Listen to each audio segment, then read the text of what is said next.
Hola, yo soy Cristian Jeffrey Sánchez Godínez y les voy a presentar mi árbol de trastornos del DSM-5 para la clase de psicopatología. Ok, primero voy a iniciar con lo que sería la esquizofrenia. La esquizofrenia se va a dividir en 5 dominios con los que vamos a diagnosticarlo. Después iré con la ansiedad.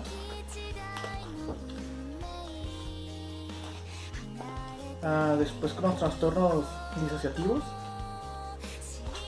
con los trastornos dismórficos corporales y por último con la depresión.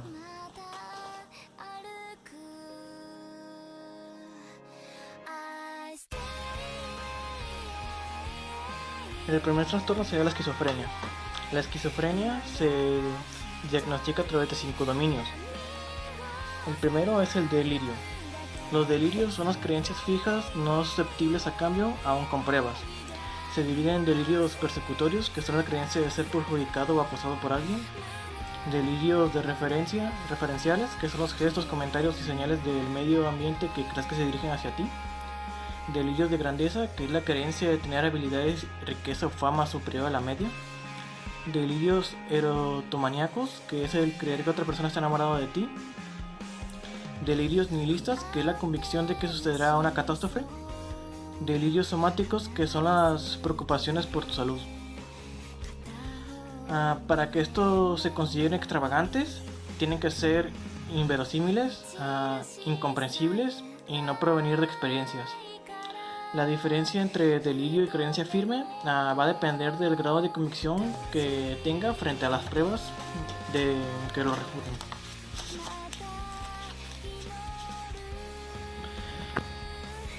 El otro dominio sería comportamiento motor muy desorganizado o anómalo. Se manifiesta desde las tonterías infantiles a la agitación impredecible.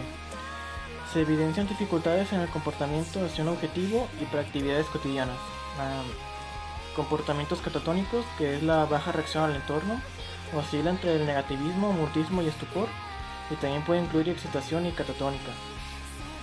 Otras características son movimientos estereotipados repetitivos, mirada fija, muecas, mutismo y ecololía. Los síntomas catatónicos no son específicos de la esquizofrenia. El otro serían los pensamientos desorganizados. Cambia de un tema a otro en el discurso, sus respuestas son indirectas y relacionadas a lo que se están hablando. En raras ocasiones el discurso puede resultar incomprensible. El síntoma debe ser lo suficientemente grave como para dificultar la comunicación, y la gravedad puede ser difícil de valorar por los entornos lingüísticos provenientes.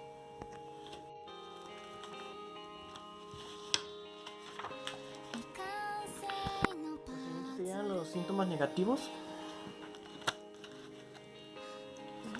que serían los responsables de una porción de la morbilidad más que otros trastornos psicóticos. Dos son más prominentes, que es la expresión emotiva disminuida y la bulia. Otros síntomas negativos son la alogia, anhedonía y asocialidad. Y el último dominio serían las alucinaciones, que son percepciones sin un estímulo externo. Son involuntarias, vividas y claras. Pueden darse por cualquier modalidad sensorial. Los más comunes en esquizofrenia son auditivos, experimentadas por voces, percibidas diferentes de nuestro propio pensamiento, y estas deben ser conscientes.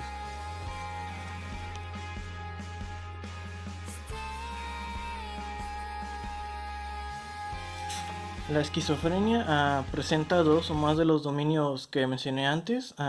Estos durante una parte significativa del tiempo desde el inicio del trastorno. El nivel de funcionamiento en uno o más ámbitos principales está muy deteriorado y muy por debajo de lo que era anteriormente.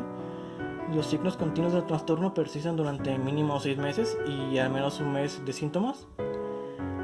Puede incluir periodos de síntomas prodrómicos. Los signos del trastorno se pueden manifestar únicamente por síntomas negativos o por dos o más síntomas de los 5 dominios de forma atenuada.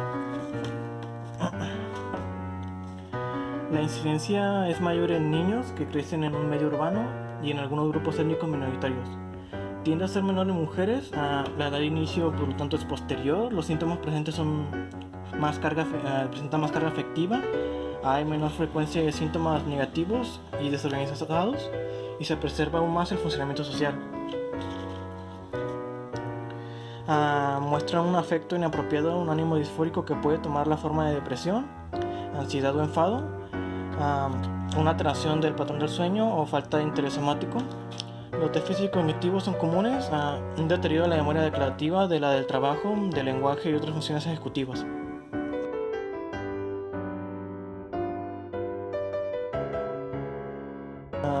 Estos se caracterizan por compartir miedo y ansiedad excesivos, así como alteraciones conductuales asociadas. Las crisis de pánico se presentan como un tipo particular de respuesta al miedo. Se diferencian del miedo o la ansiedad normal por ser excesivos o persistir más allá de los periodos de desarrollo apropiados. Los sujetos suelen sobreestimar el peligro en las situaciones que tienden a evitar.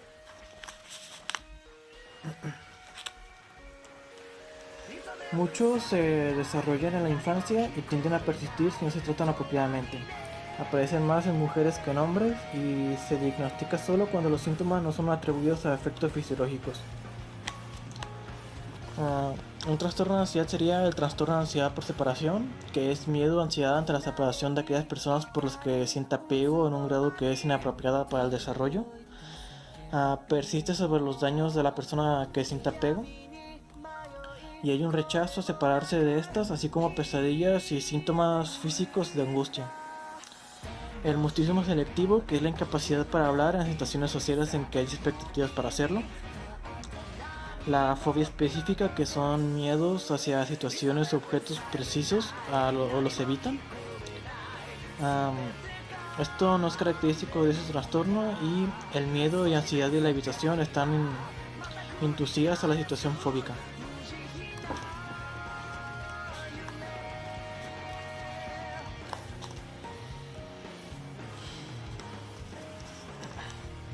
En estas fobias específicas podemos encontrar de tipo en animales, entorno natural, la sangre, inyecciones y heridas, situacional y de otro tipo de circunstancias.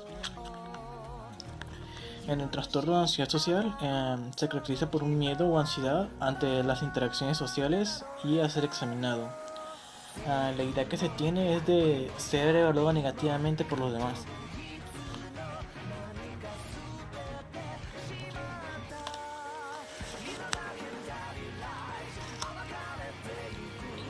En el trastorno de pánico hay recurrentes e inesperadas crisis de pánico y estar persistentemente tranquila o preocupada sobre tener nuevas crisis o cambia de manera desadaptativa su comportamiento por la crisis.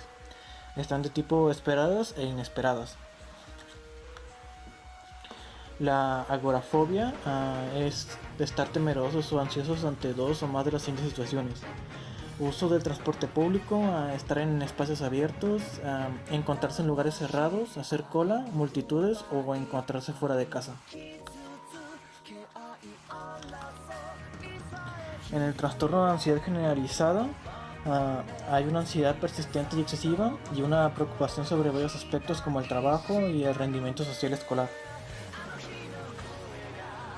En los últimos está el trastorno de ansiedad inducido por sustancias o medicamentos, que es ansiedad debido a la retiración de sustancias que se ingirió por ya sea razones médicas o por recreacionales y que se llevó a un apego demasiado fuerte a ellos. Y por último está el trastorno de ansiedad debido a una enfermedad médica, que la ansiedad es síntoma debido a una enfermedad.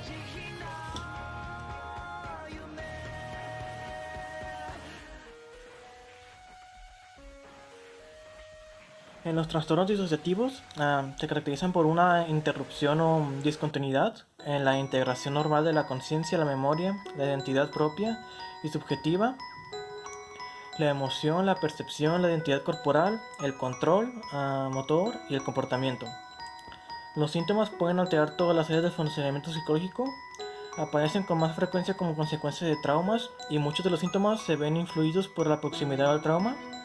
El trastorno de despersonalización se caracteriza por una despersonalización clínicamente importante, persistente o recurrente y una desrealización. Estas alteraciones están acompañadas de un juicio de realidad intacto.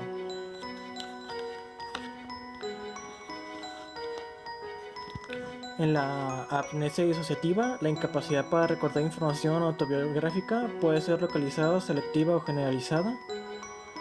La mayoría es incapaz de reconocer sus amnesias solo cuando la identidad personal se pierde y las circunstancias lo hacen conscientes de esta.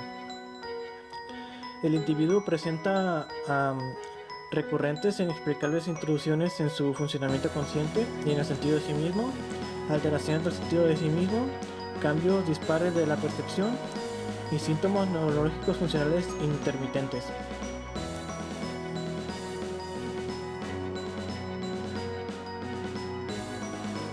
En el trastorno dismórfico corporal se va a caracterizar por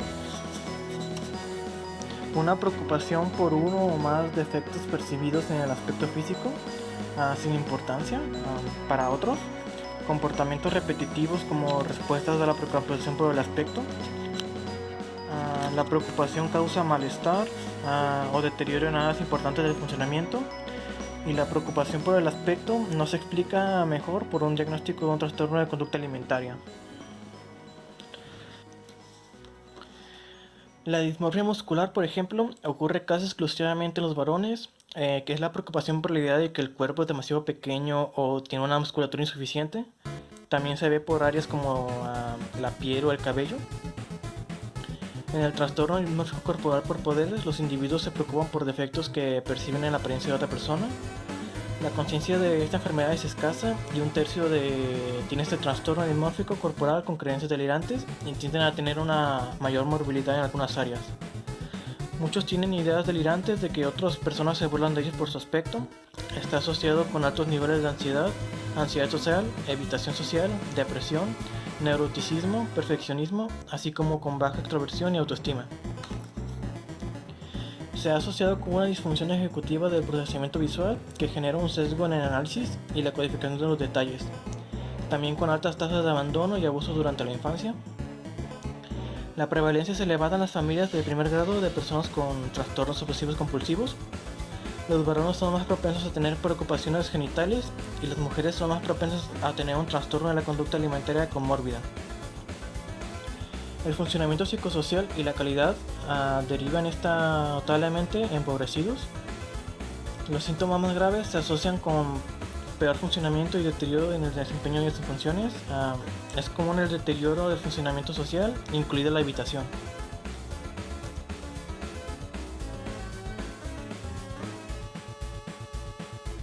Sería la depresión.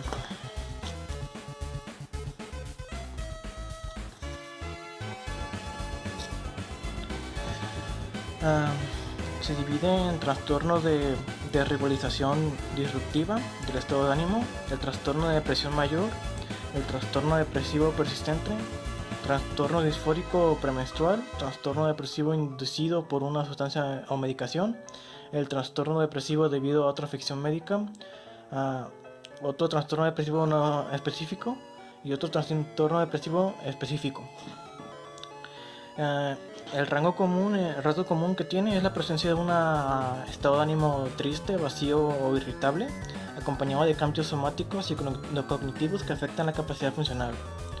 La diferencia, la duración, la presentación temporal o la etiología. El trastorno de desregulación disruptiva del estado de ánimo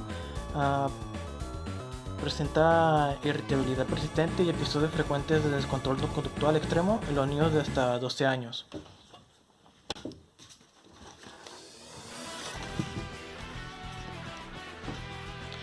En el trastorno depresivo mayor se caracteriza por episodios determinados de al menos 2 semanas de duración que implican cambios en el afecto, la cognición, las funciones neurovegetativas y remisiones interepisódicas.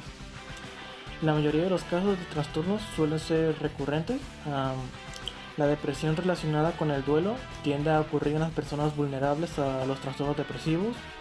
El trastorno depresivo persistente, las alteraciones del estado de ánimo duran al menos 2 años. en los adultos o 1 año en los niños. Y por último, el trastorno disfórico premenstrual, que comienza poco después de la ovulación y que permite pocos días después de la menstruación. Ah, los fenómenos depresivos se pueden asociar a sustancias de abuso, medicamentos y afecciones. 走れソリよ風のよ